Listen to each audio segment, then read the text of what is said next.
Good morning and welcome to the first fourth grade coaching session of 2014.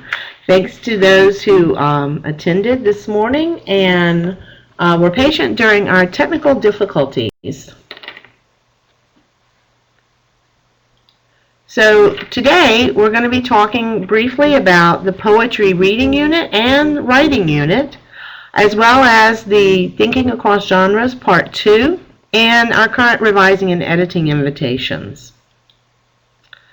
And of course, our objective will be to make sure you understand what the students need to know and what they should be able to do by the end of each of these units. To start off with, the poetry reading, which begins Monday, or it's scheduled to begin Monday, it goes along with Tech 4.4, which is students understand, make inferences, and draw conclusions about structure and elements of poetry, providing evidence from the text, which is typical of all the genres, that they show the same thing, but we're looking at poetry. A specific fourth grade tech is 4.4a, which is where they need to be able to explain how the structural elements of poetry, such as rhyme, meter, etc., relate to the form that the poem takes, such as lyrical or free verse. Star question stems. These are the stems that appeared on the fourth grade test, the release test. And as you can see, the first one, which words rhyme in each stanza of the poem, is the only one that doesn't require making an inference. That's specifically related to the structure. They're understanding what rhyme is, the stanza, etc. But the rest of them, where it's the words blank, emphasize that blank, read these lines, whatever was in this, used in these lines shows that. What is the message? How does the speaker feel? All of these things require the students to not only be able to navigate through a poem, but be able to understand it and analyze it and make inferences. The only new lesson in the poetry unit, because it was revised significantly last year to address the needs in each grade level, this year we have added an author's craft lesson, which deals with, the choices the author makes in order to create a mood or to create a picture in the reader's mind, etc., etc. Those things, helping the students understand why they do things the way they do. And poetry, as we know, is very different. Our next reading unit, Thinking Across Genres, Part 2, begins on the 24th of January and goes for 10 days. And in those 10 days, we will be doing the 5 following connections. We'll be comparing 2 poems to each other. We'll be comparing a poem with literary nonfiction. We'll be comparing 2 nonfiction pieces. And then we'll compare a poem to fiction piece and a poem to nonfiction piece. A lot of stuff, and it's going to be happening pretty quickly, but we're thinking about that and ways to help address that so it's not as overwhelming. What we will be doing for this part 2 is the students will be keeping the attributes in mind that they learned in part 1 without the intensity of using that graphic organizer necessarily, but they need to be having those inner conversations with themselves and making little notes about the title or the genre, important details or events or issues in the text, and a quick summary. They have to understand what's the whole thing about, and any author's craft that they noticed or purpose, as well as what's the message or theme, or in the case of a nonfiction piece, what is the main idea.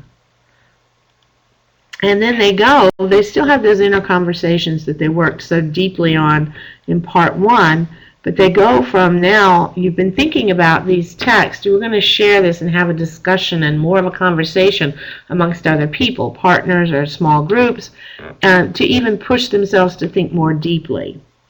Now, we do know that this is 10 days and with the potential of 10 different texts based on that, but we don't want to do that because that's just overwhelming. So we will be using some text with more than one lesson and more than one comparison. So that lessens the need for them to read and analyze 10 separate texts and understand that in the course of 10 days.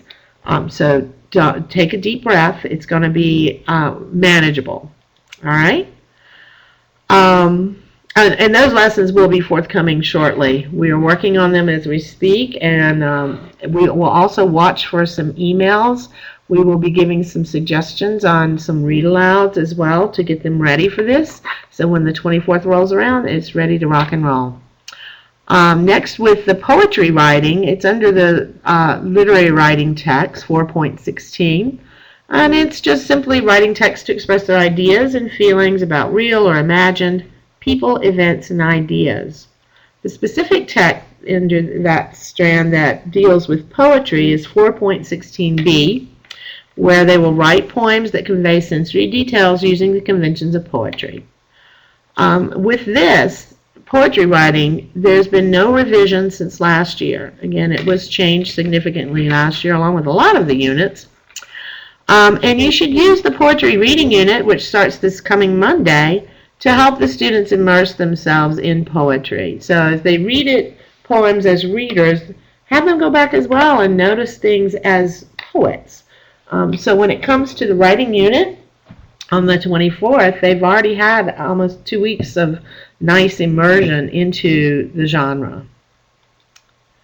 And again, best practices revisited. Take your writer's notebook. Get ready for this poetry writing unit by creating seed idea lists and entries to use for modeling during the mini lessons, strategy groups, and conferring, and always model, model, model.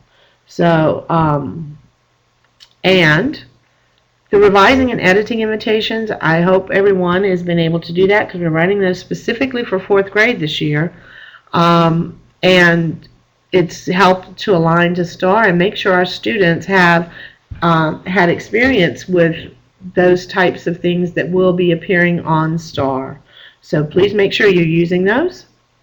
And differentiated word study. Very, very important to keep this up because this is what helps not only with students' fluency and so they can comprehend more easily, but also be able to express themselves as writers. And this is so important because 4th grade has to be able to do both in STAR this year. And it's shown not only in research but in my own observations of students that are in a classroom where they have word study in place and not just a list of 8 or 10 words, but actual word study where they have sorts that they look through and they work on and it can apply to other words in their reading and their writing.